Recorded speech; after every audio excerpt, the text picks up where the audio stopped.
Hi, everyone, and welcome to the screencast for the first Sunday in March, March 4th. Hard to believe we're already there. Hey, first off, schedule for the week. Just a few things to point out. Monday, we will have a lockdown. I'm going to talk a little bit more about safety later on, so just be aware that we'll be doing that on Monday. We have a para meeting after school at 3:30 for those paras that are able to be part of that. On Tuesday, you see we have a PTA meeting there, so be aware of that. If you're able to come, it's always great to support our PTA. Staff meeting on Wednesday, and on Thursday we begin our conferences. And finally, on Friday we have our jump rope for heart. We are pausing the specialist schedule, so I believe that means all specialists will be in the gym for the culmination of jump rope for heart.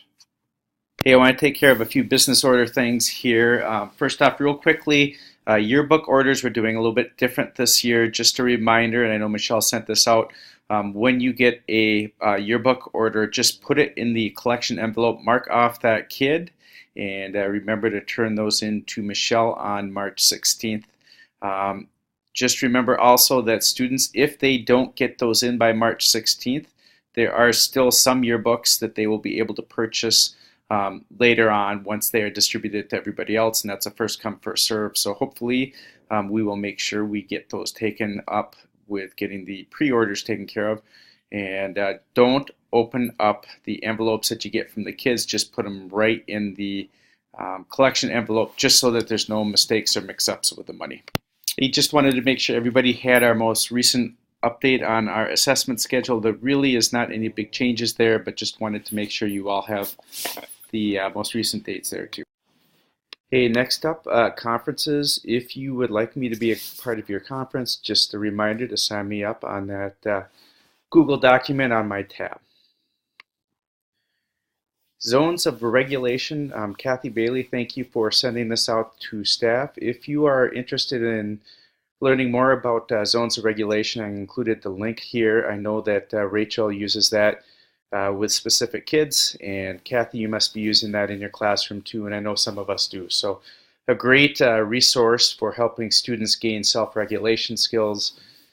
If you're interested in being part of that, the link is right there. And once again, Kathy, thanks for including that. All right, last up, school safety discussions. Last Wednesday, we talked a bit about this at our staff meeting, and we had some follow-up on that at my district meeting with other principals and staff at ESC. And just a couple things to be aware of. I think it's important to remember there's a lot of things that are already happening, have been happening in Bloomington schools to help with safety. And first of all, we have a very strong connection with the Bloomington Police. I don't know if all districts can say that. We also have Paul McCullough, who is an expert on safety, who meets with each principal, each school, and helps with some of our emergency drills to help with that. He's been at our school once this year for one of our lockdown drills, and he'll be doing something else again later on this year too. Some changes that have been in the works. New cameras will be coming to the secondary schools, and that means that the schools, which are still pretty good at the high school and middle schools, will be coming down to the elementary schools. And I'm excited about that, seeing as we don't have any at our school. And just to be able to keep a little bit better idea of what's happening, I would think probably more outside of our schools would be good.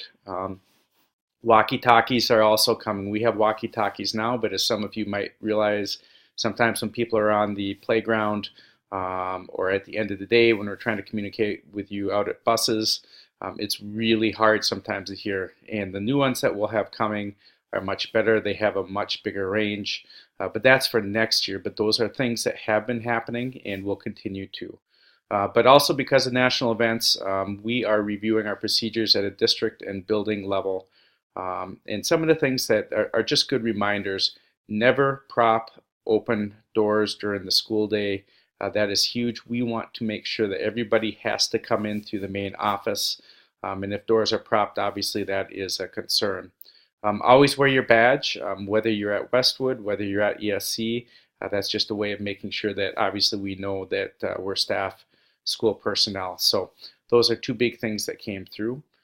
Just on a side note, I sent an email out about March 14th. That's when the middle school and high school are having, I believe it's middle school, but for sure high school are having the March walkout for the shootings that have taken place. So we aren't doing that at our level, but if I hear any more information about that, I'll share with you because I know parents sometimes have questions about that. So that's some things that are happening more at a district level. I wanted to talk a little bit about what we are doing at Westwood. And first off, thank you for your questions and concerns on Wednesday when we talked a bit about our safety procedures at Westwood. First, I want you to know we're going to be reviewing those. I'm going to be meeting with our safety team just to go through all of our procedures and make sure everything is making sense. Some of the questions that came through on Wednesday, what do we do if, and I'm not going to go through everything, but just briefly here, what do we do if we're on the playground and something comes through that there is a lockdown? If our school is locked down and you are not allowed to come back in the school, our safety spot is Transfiguration Church. You would walk your kids down there, and that's just important to know. Also, lunchroom, that is always a difficult time because there's a lot of movement. If we have a lockdown during lunchtime, we would bring our students into the kitchen area. I've talked with Lisa about that. There is enough space there. Obviously, it's not ideal, but there is a way of locking all of those doors to make it as safe as possible there. But we also want to make sure that we're looking at how we are sharing our procedures regarding safety with our substitutes and that we're consistent on that. We're going to be looking at that. And I put on there more questions because I know there are more. We're going to start looking at these and just reviewing everything and then bring that back to you as a staff to make sure that we're not missing anything else. So obviously, we always do our best to think about all possibilities, but in the end, we also have to be aware of what's happening in our surroundings and make decisions about what we best think as educators we need to do in that time. So we'll review everything, look at everything, but we also need to make sure that we're thinking about what's happening during any situation. So those aren't fun things to think about, but things that are very necessary to think about. So stay tuned for more information on that.